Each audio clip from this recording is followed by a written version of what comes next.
नमस्कार दोस्तों आज हम बात करने वाले हैं एक चौंका देने वाली घटना की, जिसने अमेरिका, पाकिस्तान और अफगानिस्तान तीनों को चर्चाओं में ला दिया है। दोस्तों आखिर अफगानिस्तान में क्या गिरा है?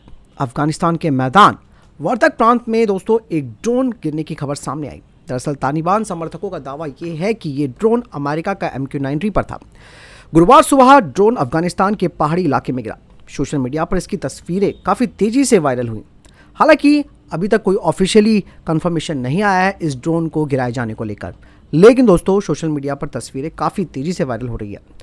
यहाँ पर दोस्तों सबसे बड़ी बात है कि अमेरिका का MQ-9 रीपर यहाँ पर क्यों खास माना जा रहा है, क्योंकि MQ-9 रीपर दोस्तों दुनिया का सबसे खतरनाक और सटीक ड्रोन माना जाता है।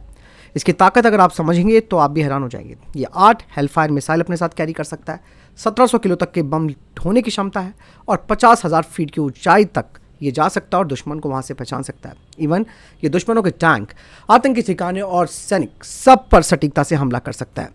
इसीलिए इसे अमेरिका के आसमान का बाहुबली कहा जाता है। अब दोस्तों यहाँ पर सबसे बड़ी बात यह है कि पाकिस्तान से लॉन्च होने का जो ये दावा किया जा रहा है, इस पर सबसे बड़ा सवाल है ये ड्रोन लॉन्च कहाँ से हुआ। यहाँ पर तालिबान समर्थक कह रहे हैं कि ये ड्रोन पाकिस्तान की किसी एयरबेस से लॉन्च किया गया था, जिसमें बताया जा रहा है कि ये पाकिस्तान के जैकोवा या फिर शम्मी जैसे पुराने अमेरिकी इस्तेमाल किए जाने वाले जो बेस हैं उनसे किया गया हो। हालांकि पाकिस्तान हमेशा से अभी तक यही कहता आया है कि उसके यहाँ अमेरिकी एजेंसियां मौजूद नहीं हैं। अगर दोस्तों ये दावा सही निकलता है तो इससे पाकिस्तान की एक बड़ी पोल खुल सकती है। दरअसल दोस्तों ये अमेरिका के लिए भी एक बड़ा झटका है, क्योंकि अगर वाकई में MQ-9 रीपर क्रैश हुआ है या उसे ख़त्म किया गया है, दोस्तों अमेरिका के लिए इसलिए भी एक बड़ा झटका है क्योंकि अगर ये वाकई में MQ-9 रीपर निकला तो आप समझिए कि अमेरिका के लिए टेंशन बढ़ जाएगी। क्योंकि यमन के हूती पहले से ये दावा करते आए हैं कि उन्होंने अभी तक कम से कम 15 MQ-9 और डेटा तो अब 22 तक का पहुंच गया है, उन्हें मार गिराया। यानी कि दोस्तों अब इन ड्रोन के गिरने से वाकई में फजीयत होगी अमेरिका की, क्योंकि अमेरिका का ये एक हाईटेक ड्रोन है। हालांकि चलो ये अमेरिका की बात अगर हम समझ लेते हैं कि उनका ड्रोन मार गिरा है, लेकिन भारत के लिए ये बहुत इंपॉर्टेंट खबर है, क्योंकि आप सबको मालूम है कि भारत अमेरिका से 31 MQ-9 रीपर ड्रोन लेने वाला है, जिसके लिए बाकायदा डील भी हो चुकी है। और ये जो ड्रोन्स हैं वो 2029 से 30 के बीच भारत को मिलेंगे। इन ड्रोन्स को बनाती है अमेरिका की जनरल एटॉमिक्स, ठीक है, और ये drone high altitude long endurance drone category में आते हैं। अब ये सवाल यहाँ पर खड़ा हो गया है कि लगातार इस तरह की घटनाएं जो वर्ल्ड वाइडली फैल रही हैं MQ-9 रीपर ड्रोन को मार गिराए जाने को लेकर, वो भारत के लिए भी एक बड़ी टेंशन की बात है। क्योंकि कल को अगर इस तरीके के ड्रोन हमने भी इस्तेमाल किया और उन पर भी इसी तरीके का अटैक हुआ तो फिर ये तो हमारा पैसा बर्बाद हो जाएगा।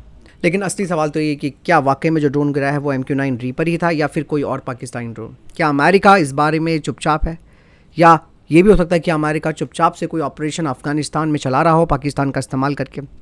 इनका जवाब आने वाले वक्तों में मिलेगा, जिससे कि एक जियोपॉलिटिक्स की नई दिशा तय हो सकती है। बट दोस्तों यहाँ पर मैं कुल मिलाकर कहूँगा कि इसीलिए भारत को स्वदेशी प्रोग्राम्स यहाँ पर लेके आने ज़रूरी हैं। एक तो महंगा पैसा भी इनको दो, उसके बाद इन ड्रोन्स की क्रेडिबिलिटी पर जो सवाल उठ रहे हैं लगातार, वो भी कहीं ना कहीं हमारे डिफेंस बजट को भी प्रभावित कर सकते हैं। और अमेरिका का यहाँ पर एक और चेहरा, मतलब आप समझ सकते हैं कि जिस तरीके से उसने अफ़गानिस्तान में पहले जो हड़कंप मचाया था, उसके बाद वो एकदम से विड्रॉल कर गया, फिर भी ये टेंशन्स बन सकती है, क्योंकि एक बार फिर एक नेक्सस सामने आ सकता है पाकिस्तान और अमेरिका का, जो ये बताता है कि अभी अमेरिका यहाँ पर शांत नहीं हुआ, वो पीछे से एक बड़ा गेम खेल रहा है।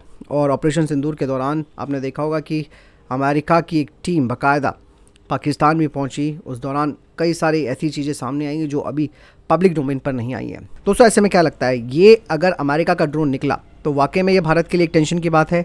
इसके लिए भारत को और क्या चीज़ें अपनानी चाहिए, क्योंकि एक मोटा पैसा हमारा अमेरिका को जा रहा है। इसके लिए अपने सुझाव कमेंट सेक्शन में लिखकर जरूर बताइएगा। मिलता हूं वीडियो के साथ। जय हिंद, वंदे मातरम।